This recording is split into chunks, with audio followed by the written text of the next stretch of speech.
చేస్తూ ఉంటుంది. చూడండి ఎంత ఎంత ఇది మహత్తరమైన అవకాశం మనకు లక్ష్మీదేవి కూడా కోరుకుంటుంది గోలోక బృందావనంలో. నేను భగవంతుని లీలల్లో పాల్గొనాలి, భగవంతుని అక్కడ కృష్ణునిగా చిన్ని కృష్ణుడిగా అతను చేసే దివ్య లీలలని నేను దర్శనం చేసుకోవాలి, ఆ లీలల్లో నేను పాల్గొనాలని స్వయం లక్ష్మీదేవి తపస్సు చేసింది. అలాంటిది దేవతలు ఎదురు చూస్తున్నారు. అలాంటిది మనకు ఎంత మంచి అవకాశము, ఇది దుర్లభమైన అవకాశము. వైష్ణవుల దయ వల్ల మనకు సులభంగా మన వరకు వచ్చింది. వాళ్ళ యొక్క కరుణ వల్ల గోలోకం నుంచి ఈ మహామంత్రాన్ని తీసుకొని వచ్చారు. ఈ మహామంత్రాన్ని ప్రతి ఒక్కరు స్వీకరించాలి. ప్రతి ఒక్కరు జపించడం, కీర్తించడం ద్వారా ఏ వయసులో సరే మనం ఈ మహామంత్రాన్ని జపించడం, కీర్తించడం మొదలు పెడితే వాళ్ళు తొందరగా పూర్ణత్వాన్ని పొందుతారు. ఇదే జన్మలో పూర్తి చేస్తారనమాట.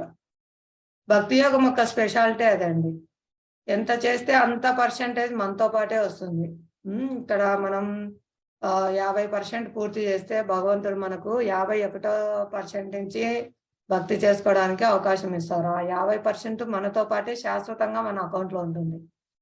అదే భౌతికంగా చూసుకోండి, మనం ఎవరైనా 10th క్లాస్ ఎగ్జామ్స్ రాశారు, 6 సబ్జెక్ట్స్ వాళ్ళు పాస్ కాకపోతే, ఒకటి ఏదైనా ఫెయిల్ అయితే వాళ్ళు మళ్ళీ 10th రాయాల్సి ఉంటుంది. మీకు తెలుసు కదా, సిఏ కానీ ఏదైనా ఒక్కటి సబ్జెక్ట్ పోయినా మళ్ళీ వాళ్ళు అన్ని రాయాల్సి ఉంటుంది. తెలుసా మీకు? ఒకవేళ మనం ఈ జన్మలో కలెక్టర్ అనుకోండి, మళ్ళీ నెక్స్ట్ జన్మలో మన పూర్వజన్మ జ్ఞాపకం గుర్తుండి, నేను పోయిన జన్మలో అన్ని చదివేశాను, కలెక్టర్ని, నాకు ఇప్పుడు కలెక్టర్ పోస్ట్ ఇవ్వండి అంటే ఇస్తారా? హరే కృష్ణ. మాతాజీ ఏం చేస్తారు? మళ్ళీ యథాప్రకారం చదివి మళ్ళీ అన్ని సర్టిఫికేట్ అన్ని పొందాలి మాతాజీ. అవును. కాబట్టి ఈ భౌతికమైన విద్య ఏదైనా కూడా ఈ జన్మకే నశిస్తుంది. ఈ భౌతికమైన సంపదలు మనతో తీసుకెళ్లలేము, భౌతికమైన విద్యా అర్హతలు మనతో తీసుకెళ్లలేము. ఈవెన్ కలెక్టరు ఆయన రిటైర్డ్ అయిన తర్వాత ఆయన ఎవరు పట్టించుకోరండి. చాలా మంది చాలా డిప్రెషన్ లోనే చాలా బాధలు పడుతున్నారు. ఇక్కడే వాళ్ళ విద్య వాళ్ళకు ఉపయోగపడలేదు. అలాంటిది మళ్ళీ జన్మకు వాళ్ళ విద్య వాళ్ళు తీసుకెళ్లలేరు. కానీ భక్తి యోగము ఎటువంటి నశింపు లేదండి. 90% కంప్లీట్ చేస్తే 90% మనతో పాటే వస్తుంది.